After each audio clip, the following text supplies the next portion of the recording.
সুন্দর হয়েছে। ইডলি সাজিয়ে নিয়েছে তনু। দেখলি এখন বাজে তোমার 2টো, পুরো পাক্কা 2:05। এখন যাচ্ছি আমি শুতে, কারণ তখন যে তোমাদের বললাম যে আমার এডিট হয়ে গেছে, কিন্তু এডিট হয়ে যাওয়ার পরে কি হবে, তোমাকে তো ওটাকে আবার ইনস্টাতে আপলোড দিতে হবে। আপলোড বসাতে গিয়ে দেখলাম নেই, ব্যাটারি শেষ।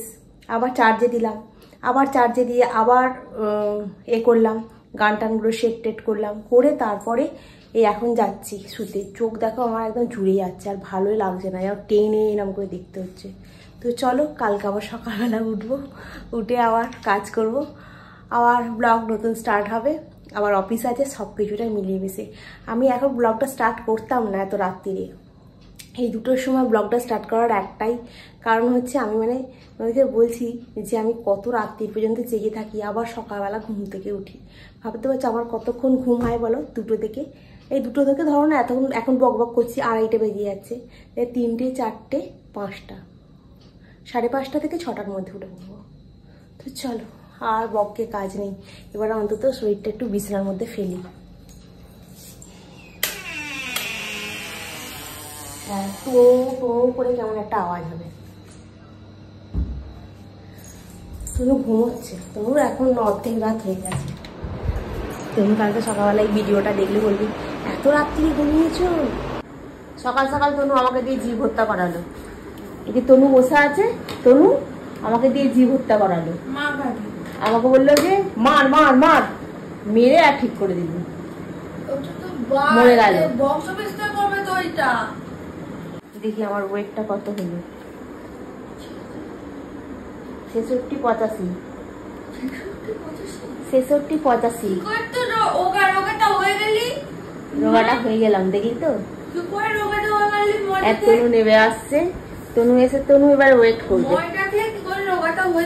ওই তো সকালবেলা উঠে আমাকে দিয়ে জীব হত্যা করালি বলেই আমি রোগাটা হয়ে গেলাম, দেখলি। দেখ এবার তুই ওঠ, তোর দেখি কত ওয়েট হচ্ছে। ওঠ ওঠ না, উঠবো না। দেখো 63-95 দেখলিস দেখলিস দেখলিস। এখন ঘড়ির কাটা বাজে ওই 10 মিনিট ফাস্ট, তো 6:30 বাজে। চলো রান্নাঘরের দিকে যাওয়া যাক। রান্নাঘরে কালকে সব ভেজানো আছে, গরম জল করি, করে তারপর কাজ করি। রান্নাঘরের জানলাটা খুলে দিই। সবকিছুর মধ্যখানে গুড মর্নিং বলবো সেটাই ভুলে গেছি, আসলা করে। গুড মর্নিং বন্ধুরা, কেমন আছো তোমরা সবাই? আশা করছি তোমরা সকলেই খুব ভালো আছো, আমিও বেশ ভালো আছি। আজ হচ্ছে তোমার বুধবার, ঘড়ির কাটা তো তোমাদের দেখালাম 6:30। আমি এখানে আজকে ইডলির ব্যাটার রেডি করছি। ইডলির ব্যাটারটার মধ্যে কি কি দিলাম, কালকে রাত্রিরে ভিজিয়ে রেখে দিয়েছিলাম না, চাল আর বিউলির ডাল, একটুখানি মেথি, ওটাকে ভালো করে বেটে নিয়েছি। নিয়ে ওর মধ্যে একটু নুন দিলাম, 1/2 কাপ টক দই দিলাম, আর ইনোটা দিয়ে দিয়েছি। ইনোটা দিতে বিশ্বাস করো এত সুন্দর হয়েছে, এত স্পঞ্জি হয়েছে, মানে বলার মতো নয়, খুব সুন্দর হয়েছে।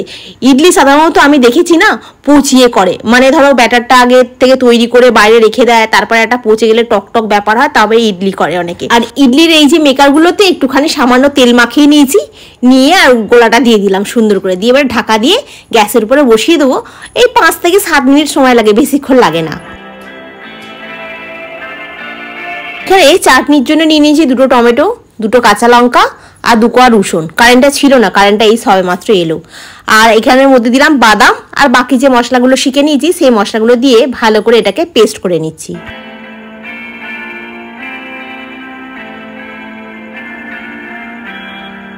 ভালো করে বেটে নিয়ে এর মধ্যে একটু সর্ষের তেল, একটুখানি তোমার সর্ষে ভালো করে টকবকিয়ে ফুটিয়ে নিলাম, নিয়ে এর মধ্যে ঢেলে দিলাম। এর মধ্যে যদি একটু কারি পাতা দিলাম আরও টেস্ট হতো, কিন্তু কারি পাতাটা ফুরিয়ে গেছে।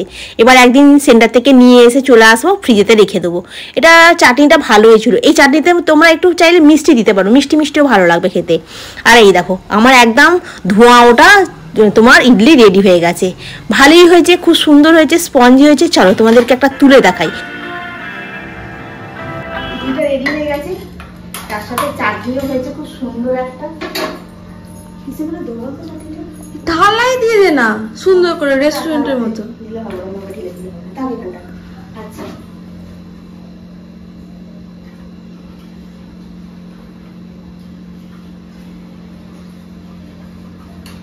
গরম তো, আর একটু ঠান্ডা না? ওই তো কমেছে। আরে ফেটেছে দেখ খালি। বুঝিস বাস নিচে ভালো পুরো পাউরুটির মতো লেগেছে।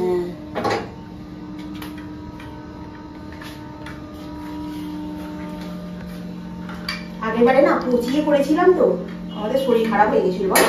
হ্যাঁ এবারে আর ওই জন্য পচাইনি, ভিজিয়ে ইনো দিয়ে দিলেই আমার এত খেপে যাচ্ছে। আমার কি দরকার আছে পচানো? শুধু শুধু টক দই দিয়ে দিলাম, কারণ জিনিসটা একটুখানি টক হয়ে যাবে বলে।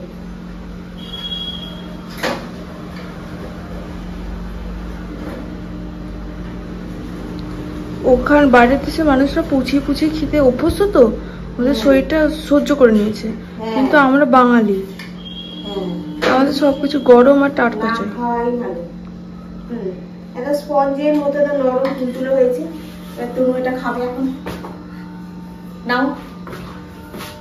চাটনিটা দিয়ে প্লেটটার মধ্যে কিরম ডেকোরেশন করেছে, তার সাথে ইডলিগুলো এইভাবে সাজিয়ে নিয়েছে তনু। ভালো হয়েছে না? নুন টুন সব ঠিক আছে? আর চাটনিটা নারকেল ছাড়াও চাটনি হয়, বাদামি। ঠিক আছে, 200 টাকা যেদিন পুড়িয়ে দিয়েছি, এর স্মেল না আসে। ভালো আছে তো? যা গিয়ে খেতে বসবি, যা। টিফিনটা করে রেখে দিয়ে আমি চুপি চুপি চলে গেছি সামনে। কাকিমা দেখি বসেছে, একটু মাছ আনতে গেছি। অনেক দিন মাছ খাওয়া হয় না গো। আর কালকে লাউ নিয়ে এসেছি, একটু লাউ দিয়ে মাছ দিয়ে ঝোল খেতে আমার খুব ভালো লাগে। আজকে তেল পোড়াটা দিয়েছিল, তেল পোড়াটা ভেজে খেয়েছি, কিন্তু তেল পোড়াটা খুব একটা ভালো দেয়নি। আর সাথে আজকে চিংড়ি মাছও নিয়ে এসেছি অল্প করে, অল্প বলতে 100-র মতো।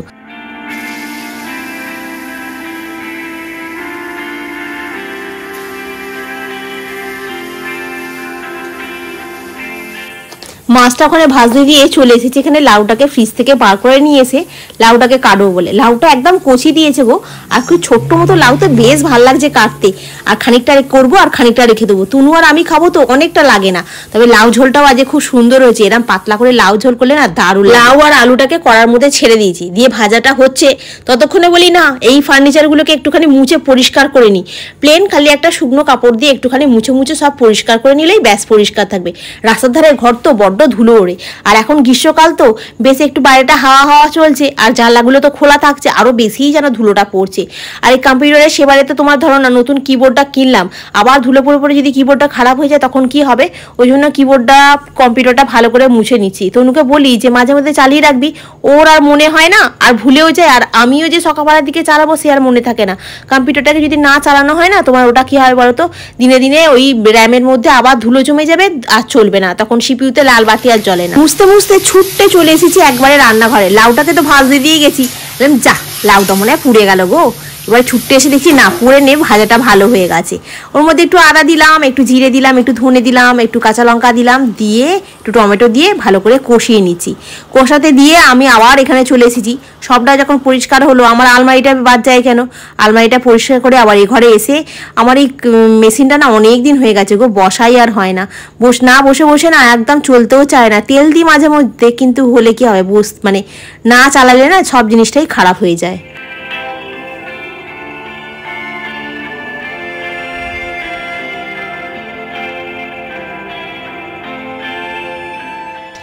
ঘর দালান যদি একটুখানি বসে বসে মোছা যায় চেপে চেপে, তাহলে বেশ পাথরগুলো বেশি চকচক করে, তাই না? কিন্তু আমার সময় কোথায়, এইভাবেই আমি পরিষ্কার করে নিই। আজকে রান্নায় হয়েছে লাউ দিয়ে, আলু দিয়ে, মাছ দিয়ে ঝোল, আর এটা হচ্ছে তেল পোড়াটাকে ভাজা করেছি। এটা খেতে আমার খুব ভালো লাগে জানো তো, কিন্তু তেল পোড়াটা খুব একটা ভালো ছিল না আজকে। আর এই দেখো গ্যাস মোছা হয়ে গেছে, আর গ্যাসের পুরো একদম প্ল্যাটফর্মটা পরিষ্কার করে নিয়েছি। তার সাথে বাসন পড়ে আছে, দুটো ঝিক আর একটা হচ্ছে কড়া, ওগুলো মেজে পরিষ্কার করে নিয়ে এখন হচ্ছে তোমার রান্নাঘরটাকে ভালো করে পরিষ্কার করে আমি স্নানে যাব।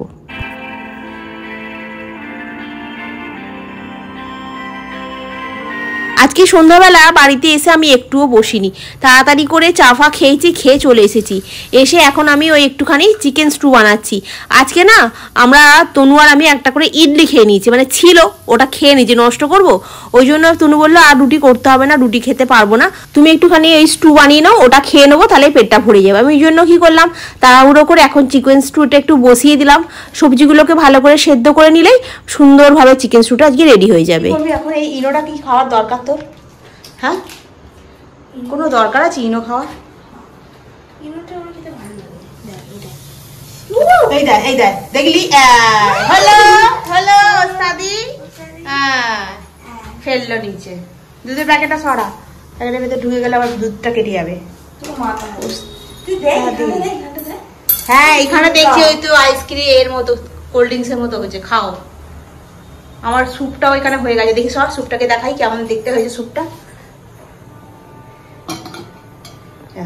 স্যুপটাও রেডি হয়ে গেছে, রাতের ডিনারে শুধু স্যুপ। কোকাকোলার মতো খেতে লাগবে না, ইনো একটু কোকাকোলার মতোই খেতে লাগে। এই এবারে স্যুপটা ঠান্ডা হয়ে গেছে, এবারে বেড়ে নিয়ে তারপরে খেয়ে দিয়ে বাসন মাজবো। অনেক রাত্রি কালকে শুয়েছি, আমার পুরো ঘুমে চোখ পুরো ডুলে যাচ্ছে, মানে পারছি না, দিচ্ছে না শরীর। তাও ক্যামেরা অন করার সময় বলতে হবে আমি খুব ভালো আছি, খুব সুস্থ আছি, শারীরিক ভাবে সুস্থ আছি, কিন্তু ঘুম হচ্ছে না শরীরে একদম। তো চলো বন্ধুরা, আজকের ব্লগটা আমি এখানেই শেষ করলাম। নেক্সট ব্লগে আবার তোমাদের সঙ্গে দেখা হবে। তোমরা খুব ভালো থেকো, সুস্থ থেকো, খুব সাবধানে থেকো। Good night. ভিডিওটা ভালো লাগলে অতি অবশ্যই লাইক করো, কমেন্ট করো, আর যদি একটু বেশি ভালো লাগে একটু শেয়ার করে দিও। আর কিছু নয়, এখানেই রাখছি, টাটা। রাখছি। হ্যাঁ তুই আর দুটো বোতলে জল ভরবি, জল নেই। আচ্ছা সব ভরে দিলাম তো। ঠিক আছে, আমি সারা সন্ধ্যাবেলা থেকে তুমি জল ভরে দিচ্ছ। হ্যাঁ নিশ্চয়ই, তনু ভরে দেয়, তনু চা করে দিয়েছে সন্ধ্যাবেলা এসে, তারপরে জল ভরে দিয়েছে, কত কি কাজ করে দেয়। তনু কি খারাপ বলেছি আমি একবারও? হ্যাঁ